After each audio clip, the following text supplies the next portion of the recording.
I hope you're having a powerful superhero type day. Speaking of superheroes, we have someone amazing to introduce you to today. She has many cool things to tell you.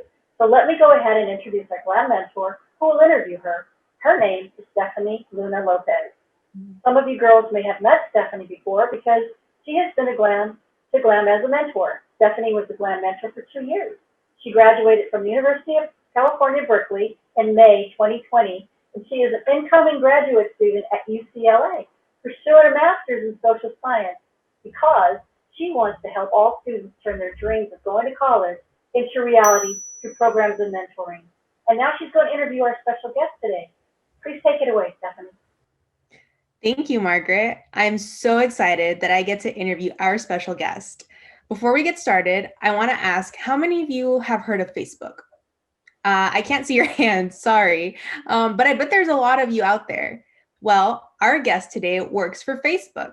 Her name is Suzanne Rice. She currently works as a leader of global business and planning and operations at Facebook. So she's in charge of planning strategies for Facebook ads, organizing sales systems, and making important business decisions to help Facebook head in the right direction. Apart from all of that, Suzanne is a big fan of GLAM, and she has participated in GLAM events as a speaker and role model. So she knows how much we value leadership and teamwork and is very excited to talk to us today. Welcome, Suzanne. Thank you so much, Stephanie. I'm super excited to be here, and thank you, GLAM, for the opportunity. It's really great. And congratulations to you, Stephanie, for not only graduating from Berkeley, that in itself is an achievement, but getting into UCLA as well. It's really cool. And also thank you for all the work that you do with GLAM. I know that you've been involved for a number of years, and it's so important to give back continuously, especially with the younger you, the younger version of you, and make sure that they come up and they get the opportunity to go to Berkeley and go to UCLA and so forth. So thank you so much for spending the time and doing that with these younger girls. Of course, it's my pleasure and honor. So let's go ahead and get started to get to know you a little better. So was there a moment in your life, maybe when you were a child, when you realized that you were a leader or that you wanted to be a leader? We would love to hear about your journey. I don't know. There was a moment in my life which I'll tell you about. Now, I don't know that, the clouds opened and suddenly I realized that, oh, I'm a leader. But looking back on it, it was, I would consider a pivotal moment. We were going to do a concert at an old people's facility. And we were singing a song called Rhinestone Cowboy. Margaret will remember that song. And there was maybe 4 or 5 of us, and we were all lined up practicing at school. And I remember where we were standing at the time. And they were going down through the line to see who was going to introduce the song on the night. And they went through the first 2 or 3 people, and they got to me. And the teacher, Miss Daly, I remember her name and everything, said, oh, we'll skip past her because she's too quiet. Now, I used to be quiet at one point. It's hard to imagine that for people that know me, but I was actually quite quiet. And I remember thinking, no, like I can do this as well as everybody else. So I literally stepped forward and did the same introduction that everybody else had done. At that age, like in school, it's very respectful and so forth. But I think I was so shocked by the fact that they were just going to skip over me that I was like, no, I'm going to do this. And I actually ended up introducing the song at the facility, whenever the time was later. So I don't know if that was the sort of the moment when, as I say, I don't think I realized that I was a leader, but at the same time, it was just a moment when I was pretty young where I was like, no, you don't get to skip over me. No. This is not how it works. So looking back on it, I would pitch that as the moment when I felt like I realized that we as girls or young ladies or women shouldn't be looked over for whatever reason. Nobody gets to choose that. We get to participate as well. So do you think that leadership is something that you're born with, or is it a skill that's learned? So in other words, do you think that anyone could be a leader if they wanted to be? I firmly believe that anybody can be a leader, and it really depends on your definition of leadership. And I think leadership can be anything to all people, but everybody has the ability to do this. Some people have more of a natural talent of being a leader and so forth, and that's maybe something that they're born with, but everybody can develop this. I developed it. I don't know if I was born with it or not, but it was something that I have developed over time and I've worked on over time. It is something that I think about and think about how I'm going to manage it. But how I'm going to manage it for myself, it's a very personal thing. Like, I'm never going to get up on a stage in front of 5,000 people and give this sort of inspirational talk. But I will go and talk to, smaller groups and organize smaller groups and bring them along with me and so forth, because that's my version of leadership. So I think it's important for you to understand what is leadership to you, and then how can you hone in on those skills. But everybody can do it is the key message here.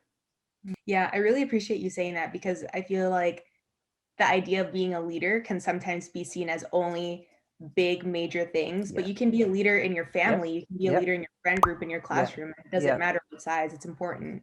So what advice do you wish that you had growing up? I think lots of advice, lots and lots and lots of advice. But I think probably the main part as it relates to STEAM or STEM is, I decided at an early age that science was hard, and that I wasn't really interested in it. And I think it was really because I wasn't given the opportunity. Like, we didn't do science, and then we started it when we were 11 or 12. Like, you weren't introduced to it at an early age. And I got to a point where I didn't have a great teacher. And I think what happened was, because of all of those things coming together, I actually found it quite difficult as well. It was probably the teacher, probably not me. But I decided that, this isn't for me. So we had to do it. It was mandatory for 2 years. And then after the 2 years, I decided I wasn't doing it anymore. So I made that decision. And I remember went to a different class. And I remember the principal, her headmaster, coming to the door one day and calling me out. Now, I was never called out in class. Like, I was, a relatively good student. So I'm like, what's happened? Like, who's died? What's going on here? And he called me out and said, oh, you're intelligent enough to do science. Go back into the science class. And he put me back in. And it was like, I don't want to do science. You didn't ask if I wanted to do it. So I sort of made another decision that, okay, if I have to sit and do this for another 2 years, I will. But I didn't really learn anything. And it was a pity, because I think I actually would have been pretty good at it if I had spent time at it. Now, it doesn't really matter. have had a phenomenal career experience thus far. I've actually ended up working in technology, but that sort of early basis that I think I could have got if somebody had helped or mentored me at that time would have made a big difference. As I say, not the end of the world. It's all good. But I really, looking back on that, and looking back at that moment of Mr. O'Mahony standing at the door saying, you come with me, it probably could have been done in a different way, or I probably could have been given more mentor or advice or support that I think would have made it a little bit different later on in life. So Suzanne, can you tell us about a time when you struggled in your leadership position or career, and how you overcame that challenge, and what that taught you about being a leader? There's probably one example that I would give at Cisco. So I was working in the finance department, and I had just come back from maternity leave with my first child, Elise, and I thought, I've worked in finance for a while. I want to do something different. So I wanted to get closer to, sort of more of what the product was and so forth. So, long story, complicated, I ended up with this role, and not like, it wasn't like, I don't know, I felt like somebody sort of gave me the role and they thought I knew something that I didn't know, and it's like, now what do I do? So I genuinely just didn't know what to do. It was like, they've hired me for this, but I actually don't know what I'm doing. So like, who do I tell? Like, who do I go to and say, hey, I actually don't know what I'm doing. I'm a bit nervous about this.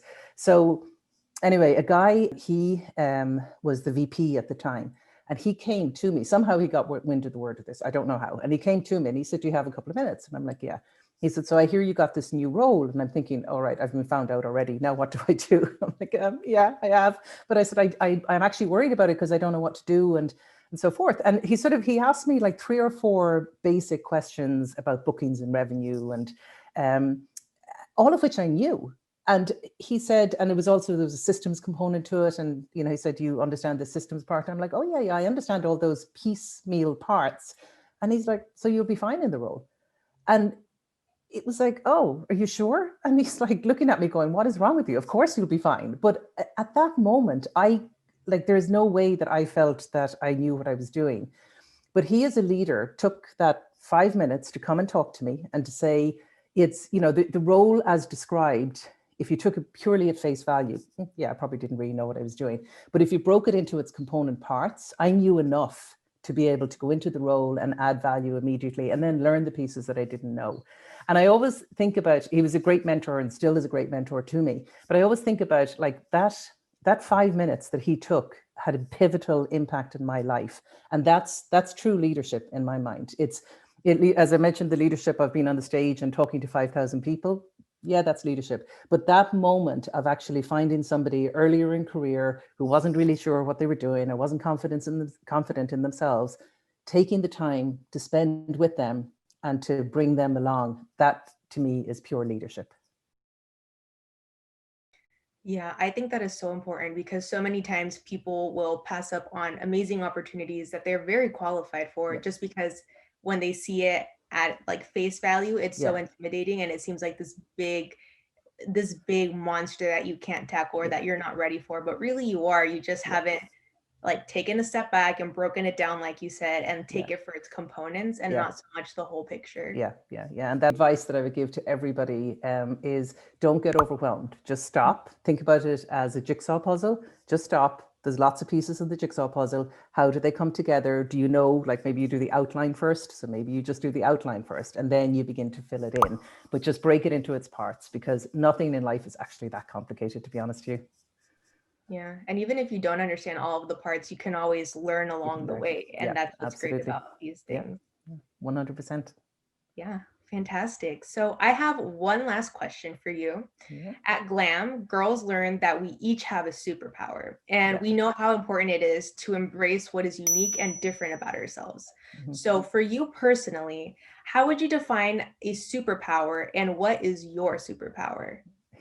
Yes. So I don't know that this is a superpower, but I'll go with the question. Okay. I would say I don't know if you've heard the term herding cats. So if you're trying to bring cats and get them to go in the same direction, like they tend to go opposite directions. So if you think about herding cats, you're trying to bring all the cats together and get them to go in the same direction generally. So if you apply that analogy now to situations or to work or to life or whatever, I'm good at bringing people together, organizing them, figuring out what that North Star is or what the end line is, and getting people to move towards that. This is information that we can use for a lifetime. Absolutely. And it was a pleasure to speak with you today, Suzanne. Thank you so much, Stephanie. I really appreciate the time. And again, thanks, Margaret and GLAM, for providing this great opportunity. Of course. All right, GLAM girls, thank you so much for watching. And feel free to come back anytime, rewatch this video, or see other cool stuff.